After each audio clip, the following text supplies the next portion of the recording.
Hey guys, Jeff Francoeur here. Thanks for listening to our content, and please like and subscribe.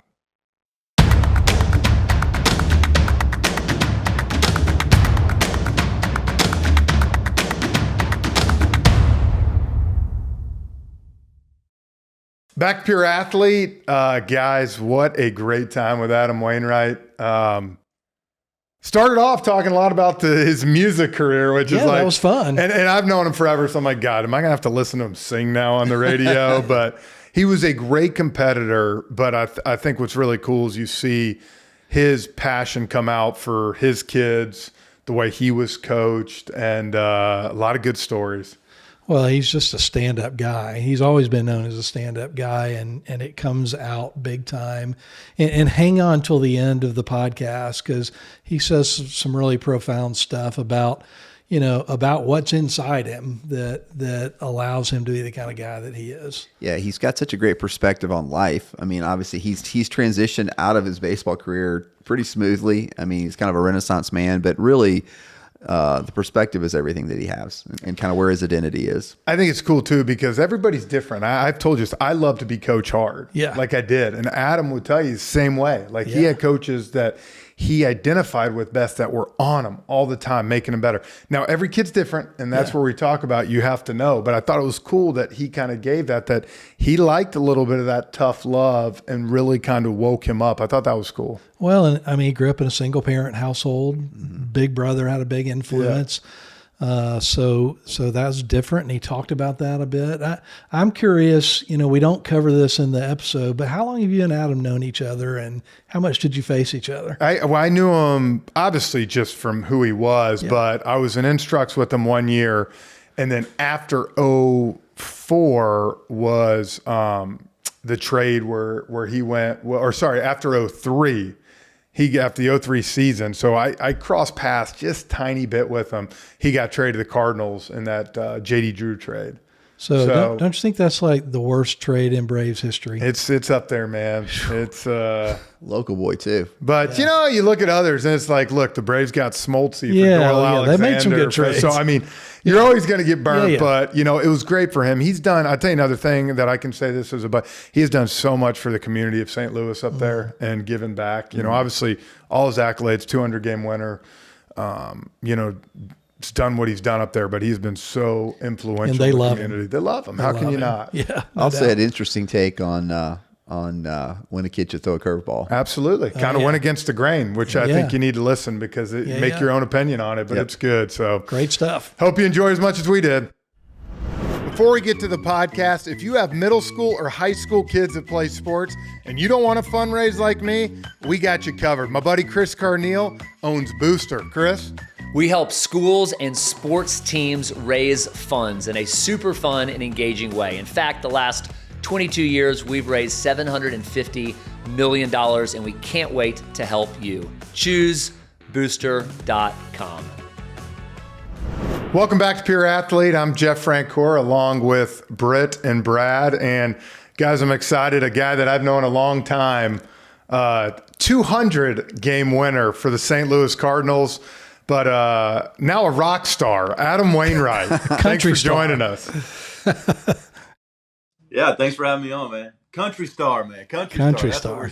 All right, so tell me, before we get going, tell me about it. So the Grand Ole Opry, how did this all come about? Well, I've been kind of seriously trying to get better at writing and playing since 2015. I've been playing guitar since 2001. It's a minor league hobby that turned into a big league hobby that turned into a kind of a passion. And I always loved writing. Loved writing poems for my back in the day girlfriend, now she's my wife. And that kind of moved into writing songs. And I was playing music in front of some of my teammates a couple years ago at spring training at Matt Holliday's house. And a guy that was there was named Ryan Baker, and his dad was there named Gary Baker. And Gary, I didn't know this at the time, but Gary's sitting there watching me play, and I get done playing, and he comes up and he goes, you're not that bad.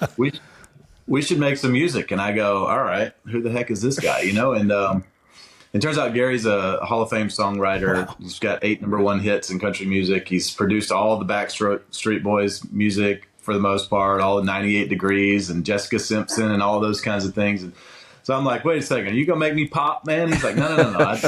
And then so he tells me his country. You know, he wrote that song "I Swear" that was #1 in the world for 14 weeks in every reporting country. And he wrote a song called "I'm Already There" by Lone Star and some other #1 hits from Alabama and a bunch of other places. So, but he and I started working together back in 2019, and I would send him. He said, "Hey, send me songs and you know, I'll tell you what I think about them." And then at first, that's what he was kind of doing.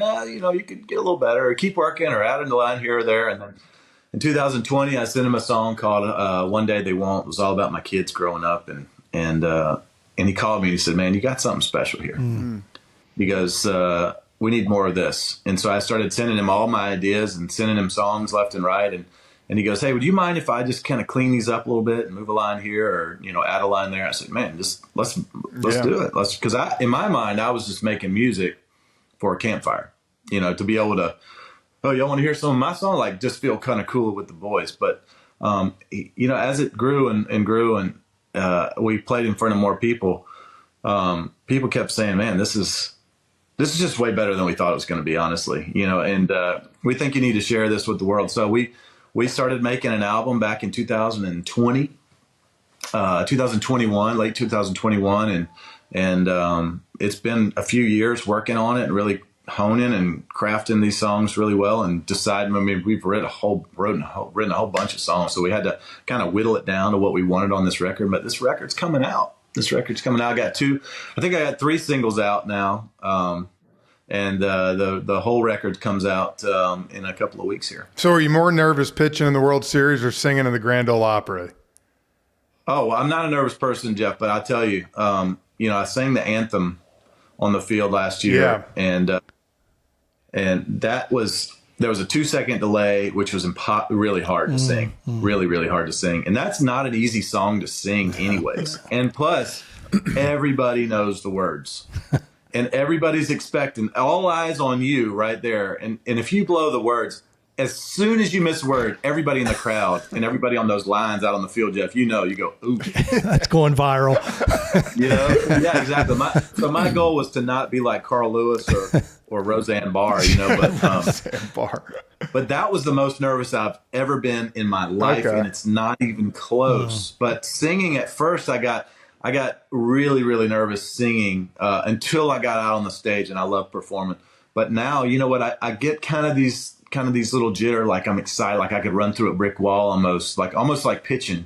I think that's why I like it, because it's the closest thing that I've found to when you run out on the field in a big game and the crowd goes crazy. That's just like walking out on the stage, man. When I walked out on the Opry stage and the crowd went crazy, there was a ton of Cardinal fans there, when they went crazy, man, I felt like I was pitching Game 5 of the World Series or something, you know. And so it was just it was super neat, man. So to answer your question, I definitely have a little bit more nerves with music probably, but I've kind of gotten over a little bit. I'm a little bit naive probably too, but I've gotten over a little bit. I played some bigger shows now, and I'm having fun with it. I can tell you that. So what's the dream, Adam? Where do you want it to take you?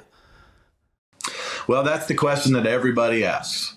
How far do you want to take this? Because the music side of it, you know, because now I have a manager and a publicist and marketing team and all this stuff. And I'm like, what in the world? You know, they're like, dude, you need this, man. And so I'm like, all right, we'll give it a go. But it's really picking up. It's bigger than I thought it was going to be. But the main focus is when I sat down to talk about my music schedule and all the options coming in and the opportunities coming in and venues I could play.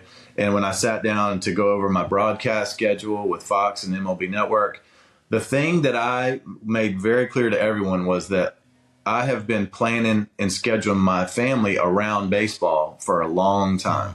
Mm-hmm. That's not happening anymore. I'm scheduling all this other work stuff, fun stuff I'm doing around my family life. So we made a schedule out. And so the main thing I want to be is, you know, I want that music career to take off. You know, I hope it's amazing. I would really think that was really cool. I would think that was awesome. But the main thing I really want to do is be an awesome husband and awesome dad. And so that has to come first. But so Adam, do you think is it kind of filling that? It's not a bad word, void, but is it? I mean, I know you're going to kind of, this is the first year not playing baseball. Is this kind of keeping your mind away from thinking about that? Is it kind of filling that gap? Yeah, it has not been like I thought it was going to be. I thought I was going to just be like, what am I doing here? But I've stayed very busy. I don't sit still well. No, really? You don't say. I have to kind of make myself be still, and there's something holy about being still too. But at the same time, I feel like I'm playing almost more baseball than I ever did in my life, because my little man's in T-ball, and my next two daughters, my two youngest daughters, Macy and Sadie, are both playing softball. And so I'm at the field almost every day, whether I'm pitching overhand or underhand. I never know until I get there, but I'm there. I'm playing. There's a little place called Mallory Park that is just almost like a sanctuary for me and all the people that grew up playing on it. It's just a special place where we played Little League, and I've designed a kind of a redesign. We're going to make it really special for these kids. And I just love being there, And so I haven't missed baseball as much. Here's a quick story. I picked the kids up from school the other day, and I had not eaten lunch, been working all morning out at the farm. And that's another passion of mine, gardening and farming. So I just don't stay still very well. But I wanted to get a kind of a late lunch. And so we went into this place called Brogan's North, and I got a couple things to snack on. And I looked up, and it was about 3:15. And the Dodgers and Padres came on, and I went, oh, yeah, baseball's on. Yep. I totally forgot about it. Just totally forgot about it.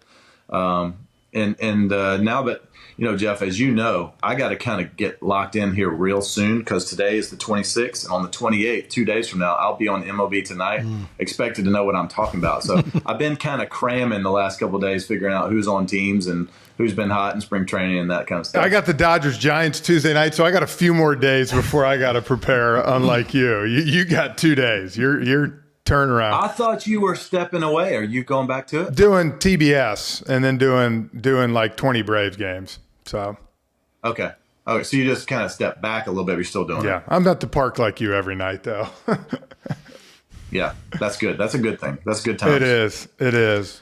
So Adam, we're going to talk a little bit about your kids and, coaching them and all that kind of stuff. But just to kind of start off here and talk a little bit about MLB, I'm kind of curious, you just finished playing, you kind of come from the era where you were known for complete games and shutouts and all those kinds of things, which seem to kind of be going away for pitchers.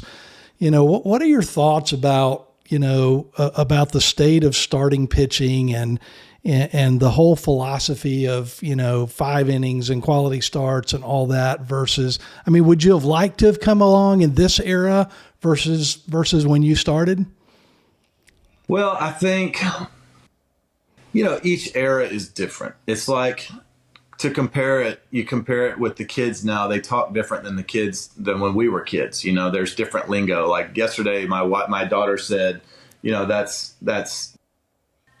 cap, that's not bussing. And I'm like, what in the wide world of sport? But I feel like that's kind of how, like when we were kids, if something was really good, man, that's bad. And my mom's like, what do you mean bad? What's wrong with it? I'm like, no, that means good. She's like, bad means good. So it's like the same kind of thing, right? Like each era is supposed to be different.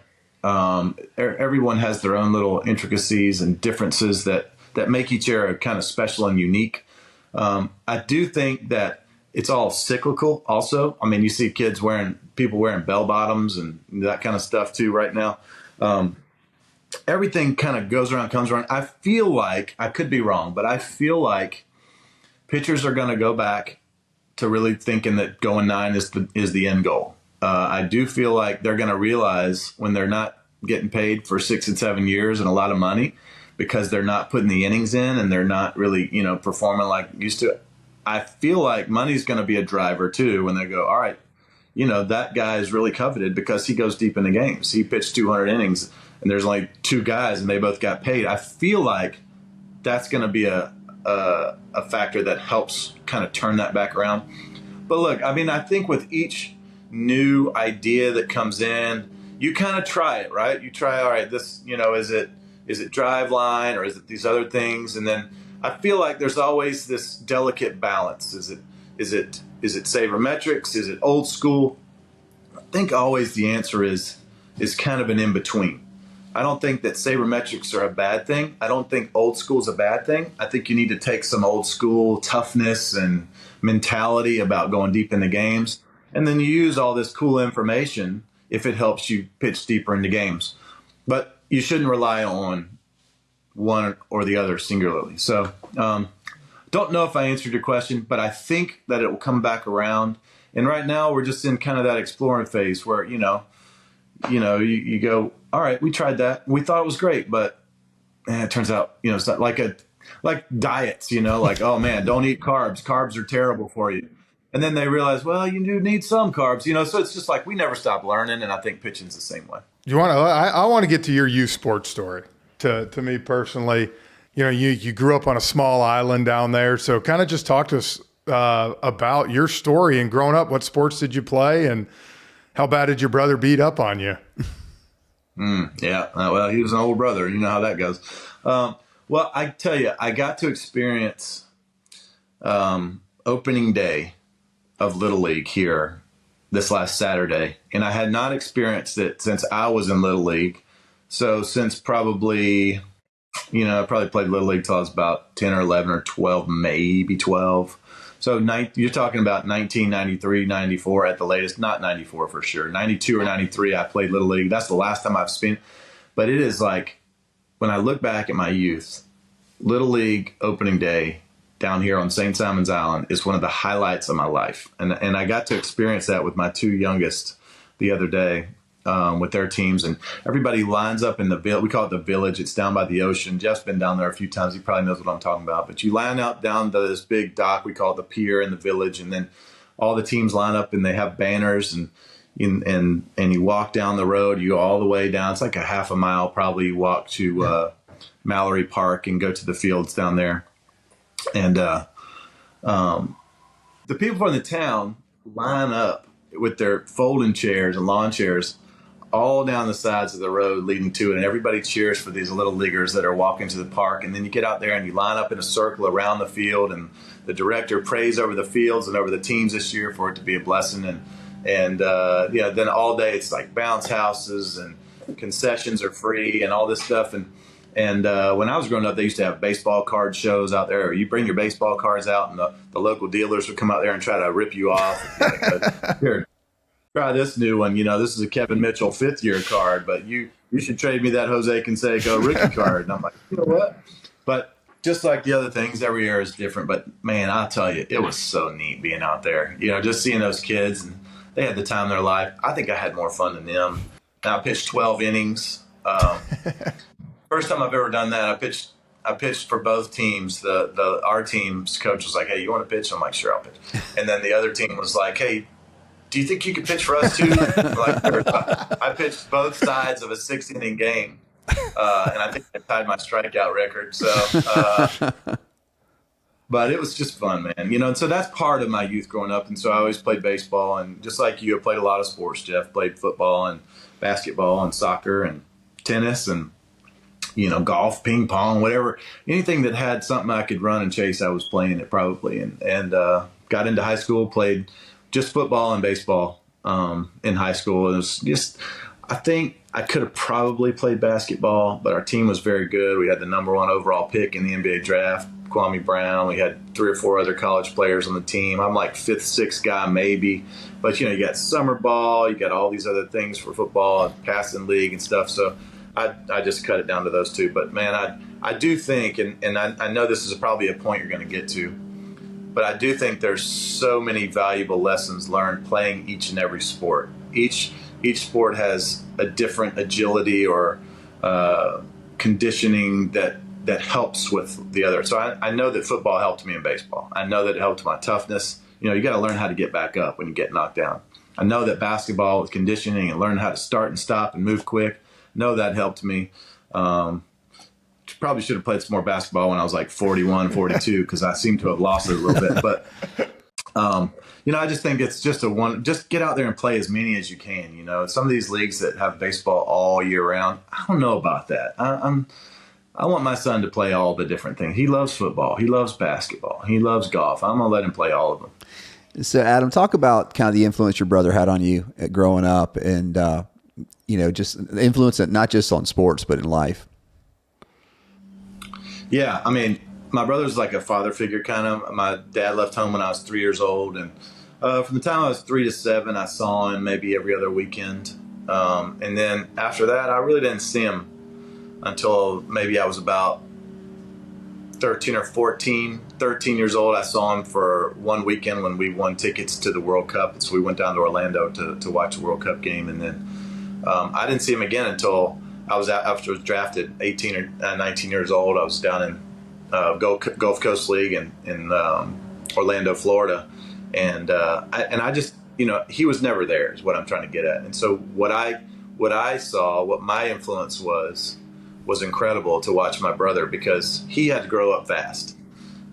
He was an Eagle Scout. He was the valedictorian. The guy was like all the cum laudes in college. And every class I got to, the teacher would be like, "Now, are you as smart as your brother?" And I'd be like, "No, but you see me throw a ball. It's not bad." I always got to watch him because my brother is a good athlete, but not a great athlete. And so everything he had to do, he had to work extra hard at, and so I got kind of learned a good work ethic watching him, getting out I can remember him to this day. I remember him laying out on the back, on the patio with his basketball that he had taped, and he was laying on his back and he was just over and over again, trying to get the right spin over and over again. And he did it for like an hour. And I'm thinking, dude, just go shoot the ball, man. And he's like, nah, this helps me, get the right shot angle and this and that. And the same thing in baseball. He built me a little pitching mound in the backyard and a net that still stayed there until a couple of days ago. They finally took it down in the backyard. He built these things out of wood and net, and then not just a strike zone, but he painted the edges of it, and we'd sit there and he would have me aiming at those edges and never down the middle. And I just think there were so many things that he taught me, that was good to have a good influence, and he was there for me that way. What was the dynamic like with your mom? Did she push you a little bit, or was she more kind of just supportive all the time? Well, she's supportive, but she's tough, and she expected us to have great manners and be respectful when we went everywhere. And man, Lord help us if we didn't. She was sweet lady, but she'd turn mean quick if we didn't follow the rules and do what we were supposed to do, which is, I think, a kind of a good way to do it. So, but definitely never wanted for opportunities. She always made sure we found a way to get to where we were going, even though it made no sense. She's working a couple of jobs and single mom in here and there, but she always found a way to get me where I was supposed to go. So, Adam, you said you played pretty much everything growing up, but when you got to high school, you kind of honed in on baseball and football. And I know you were like all-state football player as well as, a great baseball player. When did you know that baseball was the one? Well, going into my freshman year of high school, actually, my soccer team was trying to push me to play soccer, and my baseball team was obviously trying to push me to play baseball. And up until 8th grade, I played baseball and soccer on travel teams, and I love soccer, man. It's such a cool sport. But you can't play them both. They're at the same time here. And so I had to choose. And my coach sat me down. He was the high school coach, Coach Brockman, and he was like, "Hey, listen, you're a good soccer player, but you're a great baseball player." And my brother said the same thing. My brother, he's like, "Man, listen, I know you love soccer, and it's great, but you're not going to go be a professional soccer player. Like, there's some really cool opportunities for you ahead if you want to just kind of hone in on baseball a little bit. You did all the things, that's great, but now is maybe a time to get a little bit more serious." And the more I thought about it, the more that was the right decision. And I'm so glad that I did.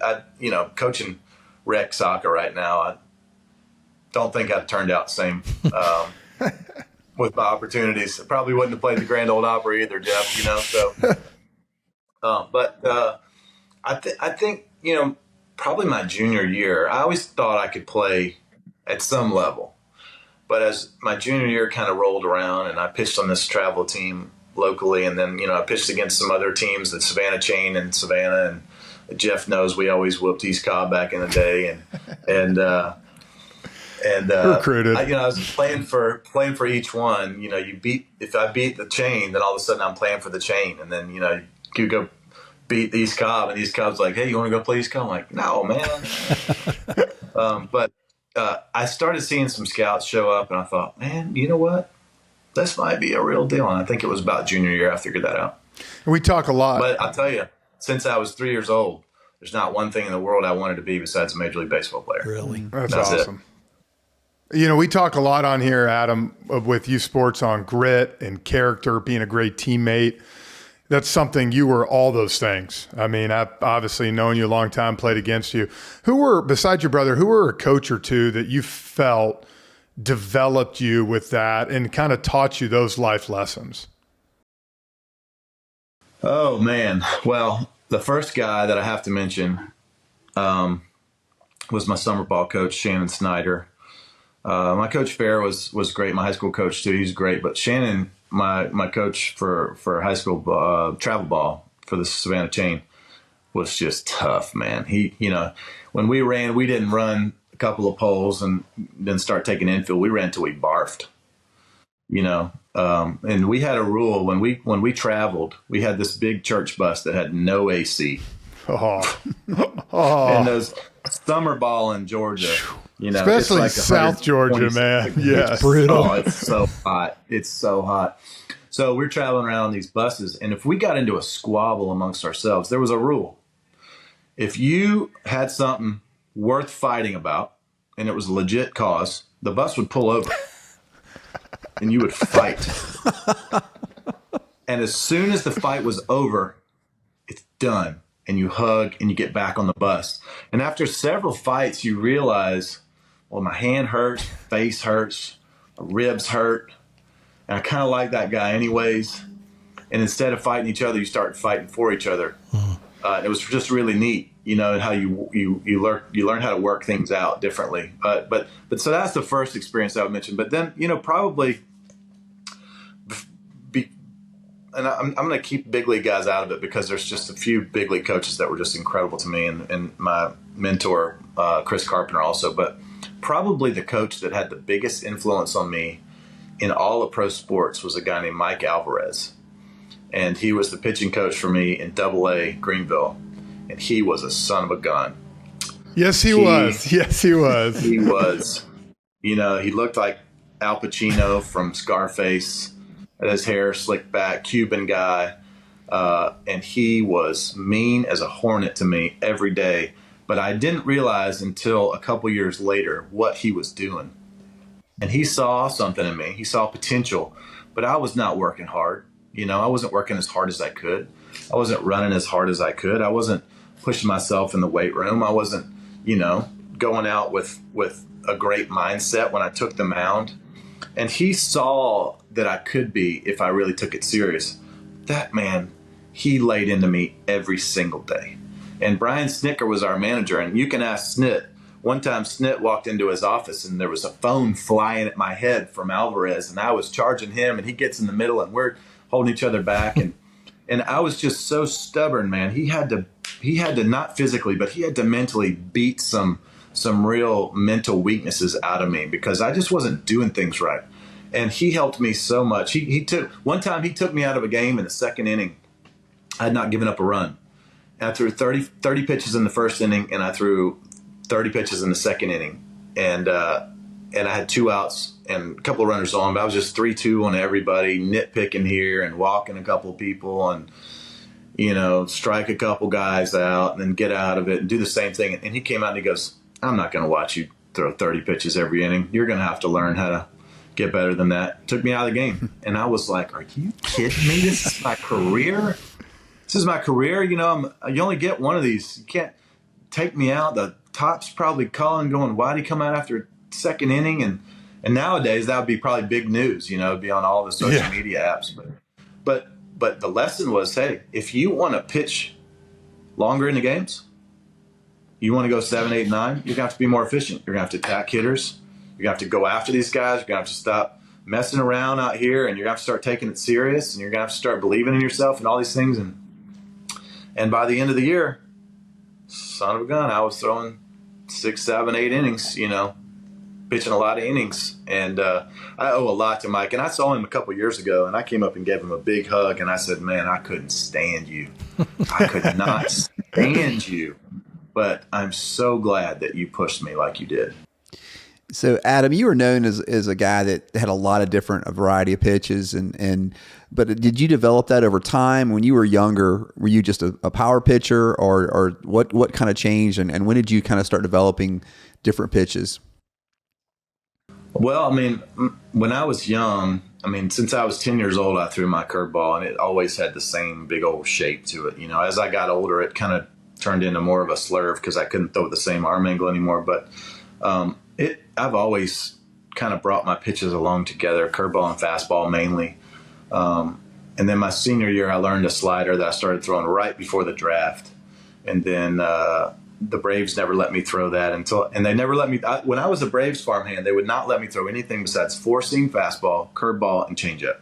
Couldn't throw a sinker, couldn't throw my slider. They wanted me to develop my four-seamer. They wanted me to develop command of my curveball.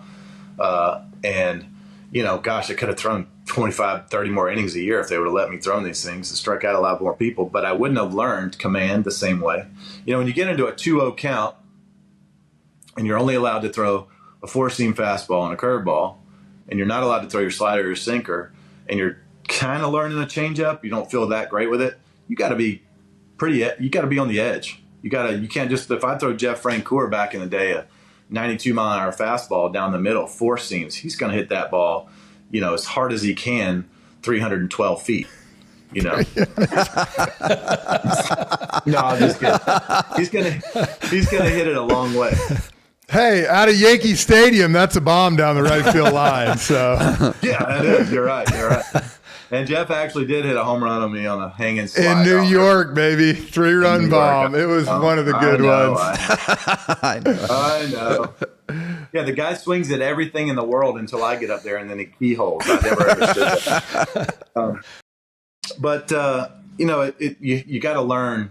So there was some good, valuable lessons there. But when I got traded to the Cardinals, they let me start throwing my sinker, because the Cardinals' philosophy was get the ball on the ground, get those ground ball, get those quick outs, use that good defense. And I started throwing a sinker. They let me throw my slider, and I went from 155 or 157 innings to 180, just like that. But it was the right time to do that. I think the Braves probably would have opened it up to me also. But I had to learn command first. I had to learn how to control counts. I had to learn how to control my mind. I really feel like the minor leagues is so valuable. And sometimes we rush these guys through there in such a way that they don't get to learn how to pitch through a full season. Sometimes these guys come up to the big leagues. They've never pitched more than 100 innings in one season. And then they all of a sudden go, all right, go pitch, 150 or 160 innings in the big leagues. It's a big ask. It's a big jump. It's a lot. It's mentally draining as it is physically draining, and it takes its toll out on your body. And I think the minor leagues, in so many ways, is good because it teaches your body and your mind how to get through a long season. So I'm going to follow up real quick. You said you start throwing a curve at 10. What's your thoughts about kids and when they should start throwing off-speed pitches besides fastballs? Yeah, I don't think many people have the same opinion as me on this, and it's just hard for me to kind of understand this, but I hear so many people, I never let him throw his curveball till he was a senior in high school.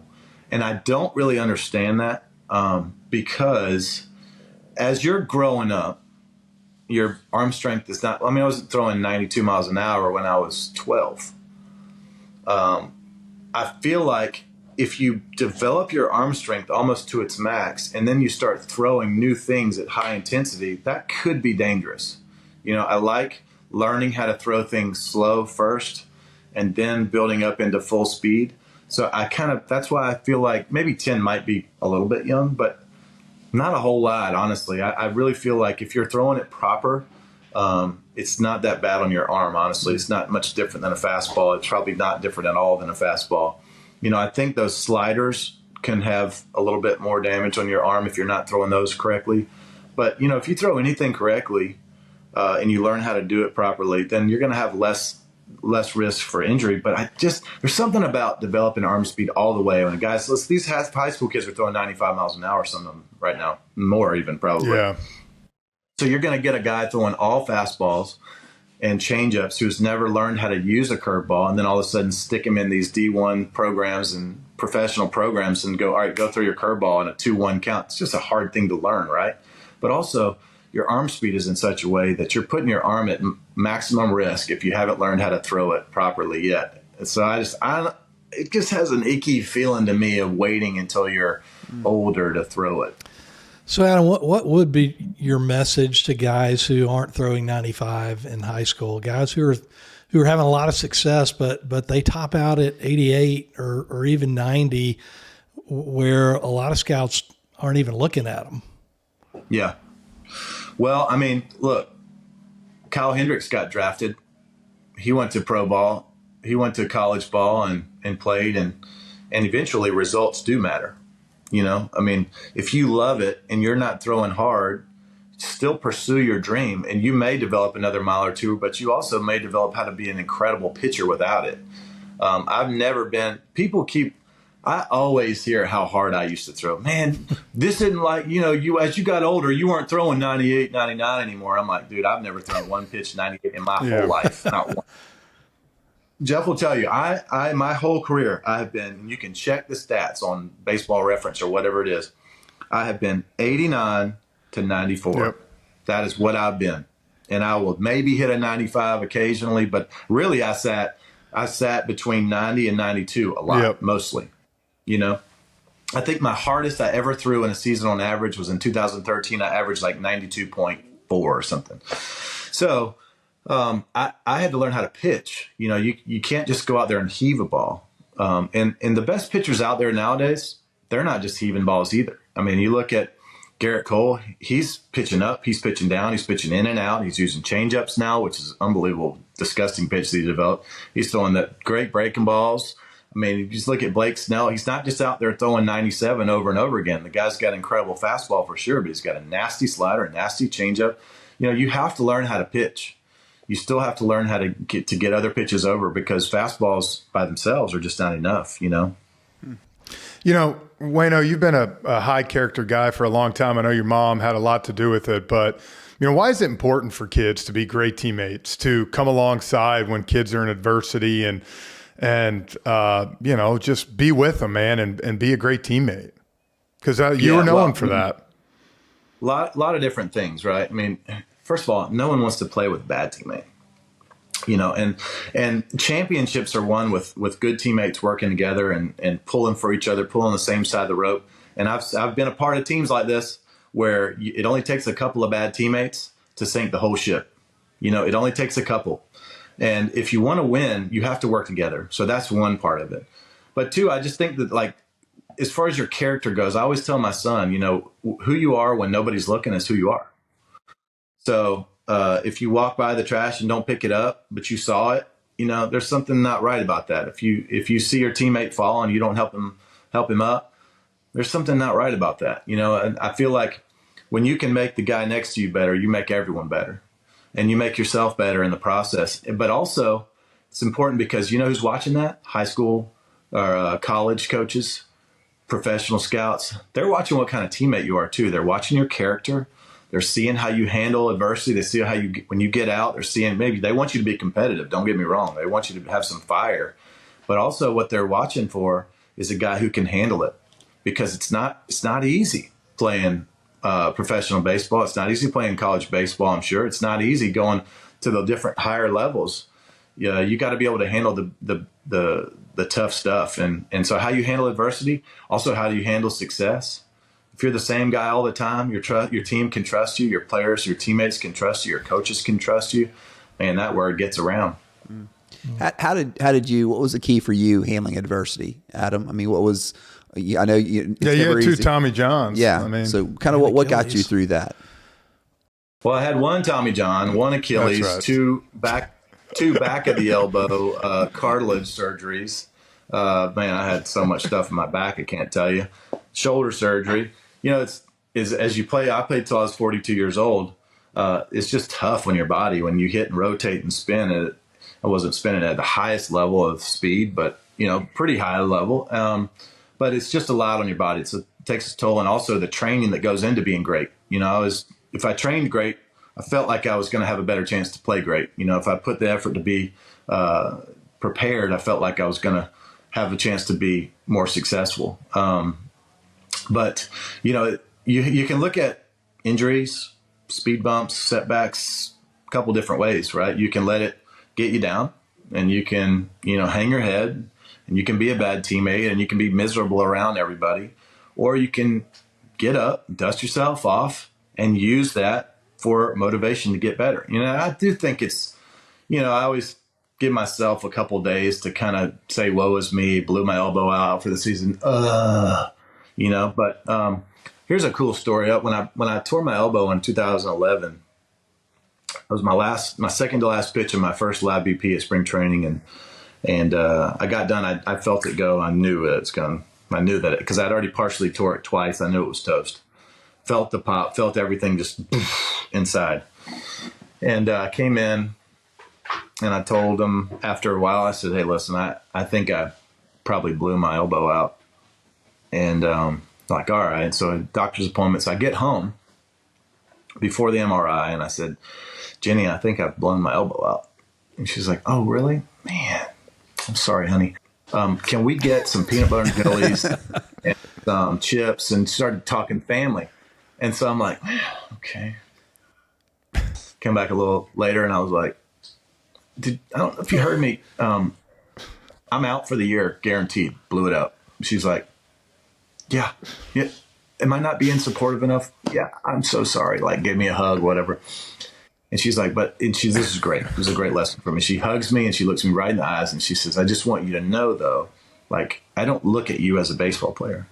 You're my husband and you're the father to our kids. And so that's how I see you. So if you hurt yourself, then that stinks for you, but I'm kind of glad I get to spend more time with you. Is that a bad thing to say? And I'm like, So, like, I'm surrounded by supported. My wife has always been so supportive of me, but my identity has never been in baseball. So that's kind of helped me with perspective also. Yeah, that's awesome. I'd love for you to expound on that just a little bit because, one of our messages to kids and parents today is your identity shouldn't be in sports. I don't care how good you are, but so many kids are so all in and they're up and down based on the results that they're having in sports. And, you had an incredible career, mostly great years, but you had some down years too, not down compared to a lot of people, but at your standards. So how did you talk a little bit about how you stayed grounded and where your identity was? Well, I mean, I do believe that whatever you do, you should work hard at so you're great at. I mean, I will say that first, but when you put your identity in a game that has so much failure, it's really tough, and I've seen teammates like that where they hang on every out or every at bat and every pitch, and I'm like, God, I pitched great, so I'm great, and then I pitched bad, and I'm bad, and then I hit great, so I'm great, and I hit bad, so I'm bad, and then if you get invested in the social media aspect of it, it's even worse because they don't know you personally, so they're just going to tell you how great you are or how terrible you are based off performance. And that's just kind of the way the world is going right now. But it's just an exhausting way to live your life. I tried it for a couple of years. Very tough. Doesn't really work that well. And it doesn't help your performance either. The guys that I see pitch really well and hit really well, the guys that are performing at the highest level, a lot of times they're this guy. Paul Goldschmidt is like a robot almost. The guy, hits a grand slam. Oh, that was cool. Or he strikes out. Man, that was too bad. And I kind of want to every now and then I'm like, no, dude, that was freaking awesome. I want you to get excited, But he does such a good job of never getting down either. But the main thing is my identity rests in a king that lives above me, up in the sky or wherever he lives, all over the place, inside our hearts, and this Savior I have of Jesus. And I just believe wholeheartedly that he gives me these opportunities for a reason. And so I always performed. One of the prayers that I would pray before I went out onto the field was to perform at a level that would glorify him. Let me go out there and have success, because I do feel like there's this thing where Christians, this misnomer that Christians don't have to perform at these high levels and don't have to push themselves. And that's just not true. God wants you to be as good as you could possibly be. And stop me if I'm not supposed to go off on this soapbox. No, we're three believers here, man. Yeah. But I just find it, you know what, when you can go out and perform for the King, for him, for the Lord, for his purposes, you perform even at an even higher level. You know, if you can ask for success, but not for your own glory, for his glory, then I feel like there's something cool about that. And then if you live that out, you know, it's not like, Lord, give me success so I can go out and win, and then you win and you're like, look what I did. No, I don't think that's the way it's supposed to be. So the thing that I always held as far as my identity goes is my identity rests in him. My identity rests in him. He's the one that allows me to be a great performer. He's the one that allows me to be a great husband. He's the one that allows me to be a great dad and be a great friend and a great teammate, because I'm just trying to treat people like he would want me to treat them. I'm trying to lift people up like he would lift them up. Trying to lift my wife up like he would lift her up, and my kids up. And not always perfect, for sure, but I do feel like if you pursue him, you're going to have a greater success in it. Amen, man. That's great well stuff, said. man. Well, Adam, we thank you for spending time with us. One final question that we want to ask. I think you're a great mentor for a lot of these kids and parents and coaches. What's your advice for athletes today that are going through the youth sports journey? And what advice after that for their parents can you give as they go through the journey? Then we'll let you go. Parents are crazy people. Sports parents are, sometimes I think they're just kind of nuts almost. But I just, to parents, I'll start with parents. It might be your dream for them to play, probably is your dream for them to play at a high level, the highest level, be the greatest player to ever live. And I don't think that it's fair to say, well, but they're probably not going to be. I don't necessarily agree with that, but I just always make sure that your dreams line up with their dreams. If they love it, then help them pursue that. You can push them a little, but I feel like there's a balance there that you still got to be dad. They still got to be able to trust you. They still got to be able to love you and hug you when they fail or whatever. And you still got to love on them, but make sure your dreams line up with their dreams. I see that sometimes where a parent wants it more than the kid, and the kid doesn't have any fun doing it, and that's just not right. But for kids, I have 3 rules. 1, be a great teammate. 2, have fun. And 3, play your hardest. And those are my 3 rules. I say every time we get out of the car, hey, 3 rules. And they say them back to me. And I feel like that's a great way to play and just play the game. It's great stuff. Man, we thank you. It's opening week, man. I know you're going to be grinding with your new gig. Looking forward to hearing you too, man, on TV. Welcome. I'd like to say welcome to the broadcast club now that you're done playing officially. Yeah, I'm officially a member of the media now. I feel like that might be why I'm not getting texts back from former teammates and stuff now. Yes. I think I'm going to report on them or something. I remember the first time I ever got on the plane when I did a Braves game, Freddie Freeman's like media in the back, and it just knife in your chest, man. You're like, oh. That's great. Yeah. But best of luck, man, everything. And again, thank you for being who you are and a mentor to a lot of kids, man. All right, buddy. Thanks, Adam. See you, man. Hey guys, Jeff Francoeur here. Thanks for checking out Pure Athlete, and subscribe to our channel on Apple, Spotify, or wherever you go to listen to our podcast.